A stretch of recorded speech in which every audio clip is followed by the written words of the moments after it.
Good morning students, welcome to next current.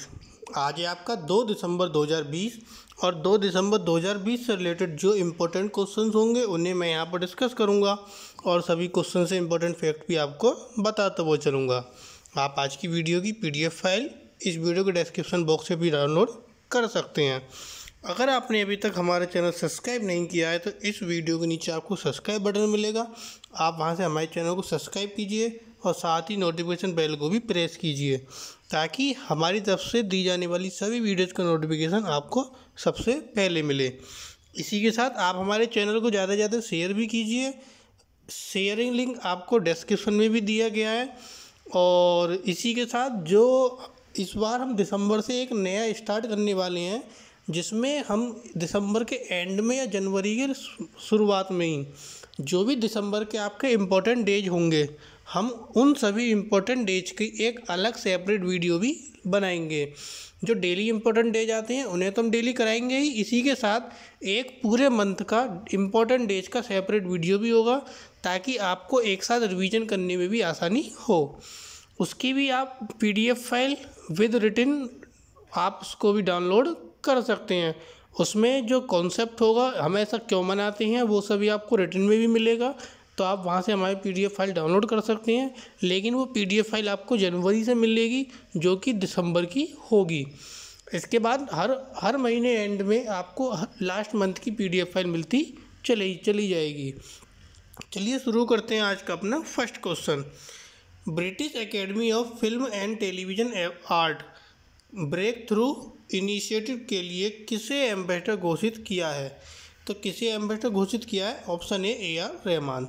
AR Rahman को British Academy of Film and Television Art break through initiative के लिए ambassador घोषित किया गया है।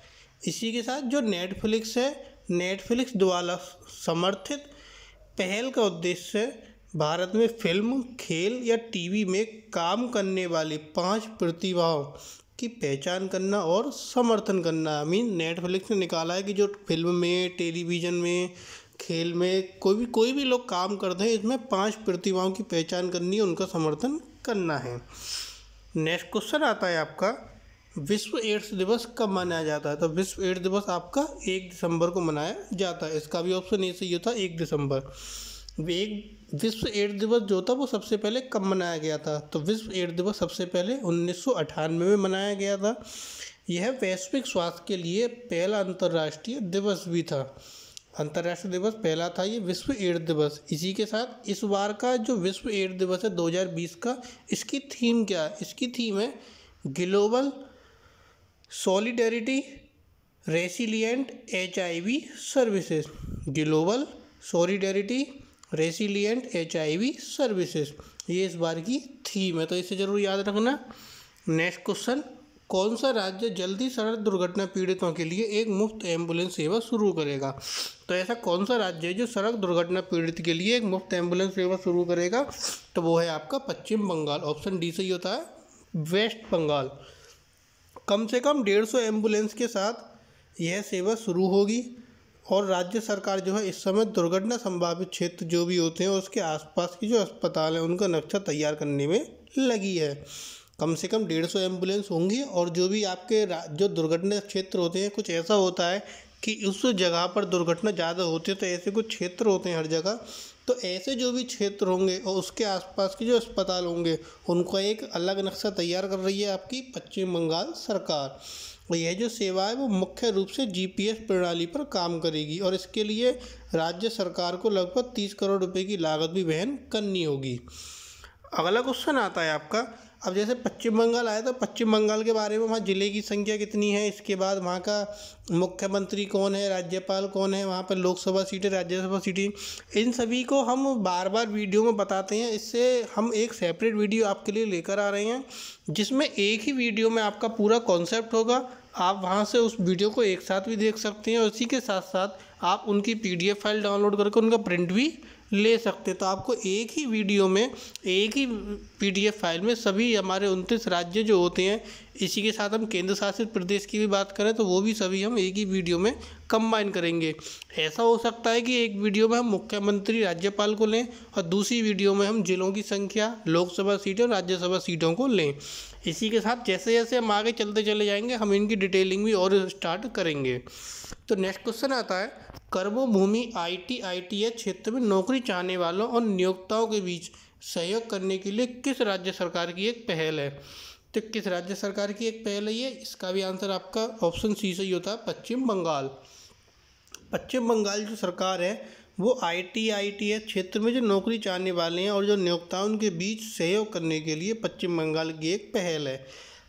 कोविड-19 जो महामारी थी इसके कारण बहुत सारे अन्य स्थान थे जहाँ से लौटे थे। तो कौन लौटे थे? जो लोग व्यक्ति लौटे थे। इसी के साथ पश्चिम बंगाल में जो IT पेशेवर है इनको लगभग 8,000 नौकरियां मिली हैं। पश्चिम बंगाल में जो IT पेशेवर है जो बाहर से लौटे थे उनको लगभग 8,000 नौकरियां मिली हैं। और राज्य का जो IT विभाग है इसने पेशेवरों के लिए कर्मभूमि ऐप विकसित किया था।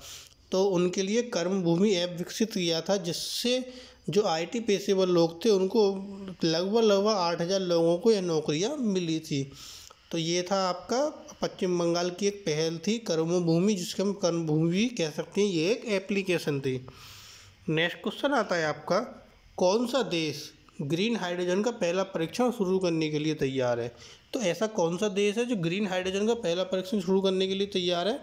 तो आपका इसका ऑप्शन बी सही होता है, स्कॉटलैंड। स्कॉटलैंड ऐसा देश है जो ग्रीन हाइड्रोजन का पहला परीक्षण शुरू करने के लिए तैयार है। स्कॉटलैंड कर क्या रहा है? स्कॉटलैंड 300 घरों में खाना पकाने के लिए और हीटिंग के लिए प्राकृतिक गैस के स्थान पर, जो भाई नेचुरल गैस होती है उसके स्थान पर विश्व में ग्रीन हाइड्रोजन का पहल परीक्षण शुरू करने के लिए तैयार है। मतलब 300 घरों में जो खाना पकेगा, जो हीटिंग का कार्य होगा, वहाँ प्राकृतिक गैस की जगह ग्रीन हाइड्रोजन का परीक्षण किया जाएगा। जो हमारी गैस कंपनी है SGF, वो घरों को 4 वर्षों के लिए मुफ्त हाइड्रोजन हीटिंग सिस्टम और स्टोव, जिसे हम ओवन भी कह देते हैं, वो मुहैया कराएगी। कौन सी कंपनी? Gas company SGF। ये 4 वर्षों के लिए मुफ्त हाइड्रोजन हीटिंग सिस्टम और स्टोव मुहैया कराएगी। इसका उद्देश्य क्या है? इसका उद्देश्य ये है कि जो इलेक्ट्रोलाइसिस है, इलेक्ट्रोलाइसिस एक हमारी साइंस की प्रोसेस होती है। जो इलेक्ट्रोलाइसिस है उसके माध्यम से पानी और बिजली से जो बना कार्बन है, जो पानी और बिजली से जो बना कार्बन है वो मुफ्त हाइड्रोजन ब्रिटेन को अपने कार्बन लक्ष्य को पूरा करने में मदद कर सकता है। मीन्स पानी और बिजली से जब हम उसको यूज करेंगे, जो इलेक्ट्रोलाइसिस प्रोसेस होगी उससे जो हाइड्रोजन बनेगा, उस हाइड्रोजन को हम क्या अपने लक्ष्य में खाना पकाने में, हीटिंग में उसको यूज कर सकते हैं। अगर ऐसा यूज हो जाएगा तो फिर वो प्राकृतिक गैस के स्थान पर अपनी ग्रीन हाइड्रोजन को ही शुरू कर देंगे। अभी 300 घरों में इसका परीक्षण होगा, उसके बाद ये धीरे धीरे आपके पूरे स्कॉटलैंड में लागू कर दिया जाएगा। नेक्स्ट क्वेश्चन आता है, हाल ही में किसने अपना 56वां स्थापना दिवस मनाया? तो अपना 56वां स्थापना दिवस आपका किसने मनाया? सीमा सुरक्षा बल ने। सीमा सुरक्षा बल क्या? आपकी बॉर्डर सिक्योरिटी फोर्स। 1 दिसंबर को सीमा सुरक्षा बल ने अपना 56वां स्थापना दिवस मनाया। इसी के साथ जो आपकी BSF है, सीमा सुरक्षा बल, वो दुनिया का सबसे बड़ा सीमा सुरक्षा बल है। भारत से बांग्लादेश और भारत से पाकिस्तान की जो सीमाएं हैं, इसकी रक्षा के साथ BSF राष्ट्र की सुरक्षा और अखंडता को सुनिश्चित करने में भी महत्वपूर्ण भूमिका निभाता है। और इसका जो नेतृत्व कर रहे हैं वो कौन कर रहे हैं? आपके DG राकेश अस्थाना इसका नेतृत्व कर रहे हैं। अगला क्वेश्चन आता है, 10 दिवसीय आदि महोत्सव का शुभारंभ किसने किया? तो 10 दिन का जो आदि महोत्सव है उसका शुभारंभ आपका अर्जुन मुंडा ने किया है। ऑप्शन डी सही होता है, अर्जुन मुंडा। कौन है ये? आदिवासी मामलों के केंद्रीय मंत्री अर्जुन मुंडा, जिन्होंने 1 दिसंबर को 10 दिन तक चलने वाले आदि महोत्सव का शुभारंभ किया है। इसे जो है ट्राइब्स इंडिया की वेबसाइट, जो कि आपकी www.tribesindia.com है, इस पर होस्ट किया जा रहा है। किसको? जो आपका 10 दिन का आदि महोत्सव है, इसको ट्राइब्स इंडिया की वेबसाइट पर होस्ट किया जा रहा है। और इसी के साथ इसका मुख्य उद्देश्य क्या है? जो मध्य प्रदेश के आदिवासी शिल्प हैं और जो उनकी संस्कृति पर है, मध्य प्रदेश में जो आदिवासी शिल्प और उनकी संस्कृति है, इस पर उनका मुख्य उद्देश्य है। और ये 2017 में शुरू हुआ था। और ये जनजातीय समुदाय के जो समृद्ध शिल्प और संस्कृति से जो लोग हैं उनको परिचित कराने का भी एक प्रयास है। 2017 में शुरू हुआ था और अब ये 2020 में ही मनाया जा रहा है। हर साल मनाया जाता है ये 10 दिन का आदि महोत्सव। नेक्स्ट क्वेश्चन आता है आपका, किस राज्य ने अपना 58वां राज्य दिवस मनाया? तो अपना 58वां राज्य दिवस किस राज्य ने मनाया? तो इसका आपका आंसर हो जाता है नागालैंड। नागालैंड राज्य ने अपना 58वां स्थापना दिवस मनाया। तो ऑप्शन बी नागालैंड। 1 दिसंबर 1963 को भारत का 16वां राज्य बना था नागालैंड, और राज्य का जो औपचारिक उद्घाटन था तत्कालीन राष्ट्रपति डॉक्टर एस राधाकृष्णन ने किया था। मीन्स डॉक्टर सर्वपल्ली राधाकृष्णन जो आपके राष्ट्रपति थे।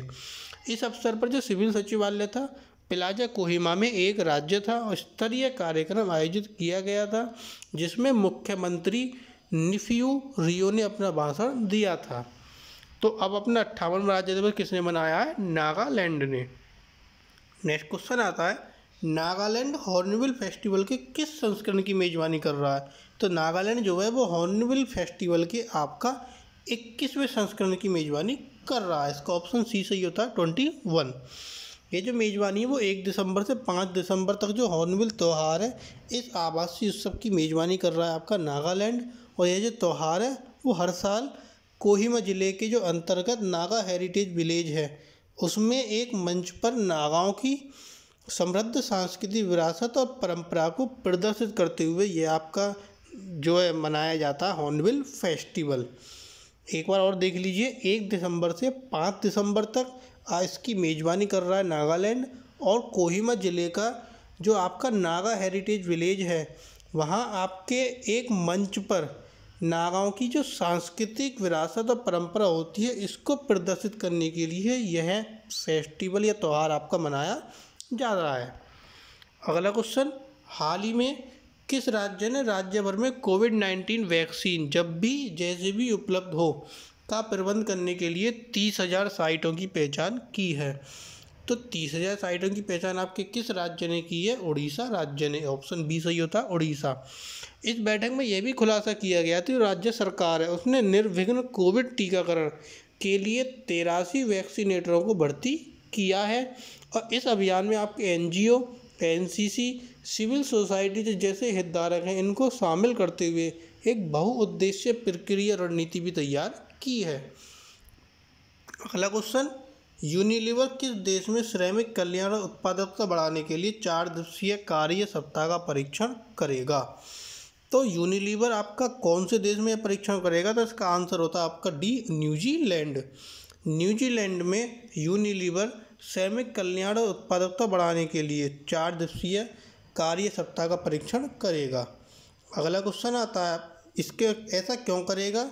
जो आपके 81 जो श्रमिक हैं वो पूर्ण वेतन पर 4 दिनों के लिए पात्र होंगे, मतलब 4 दिनों तक वो वहाँ काम करेंगे, और जो परीक्षण है वो दिसंबर में शुरू होगा और यह परीक्षण 1 साल तक चलेगा। इस स्तर पर जो न्यूजीलैंड है ये न्यूजीलैंड तक ही सीमित है, और जो परिणाम है जो रिजल्ट आएगा उसको मापने के लिए यूनिलीवर सिडनी के university of technology business school के साथ ये काम करेगा।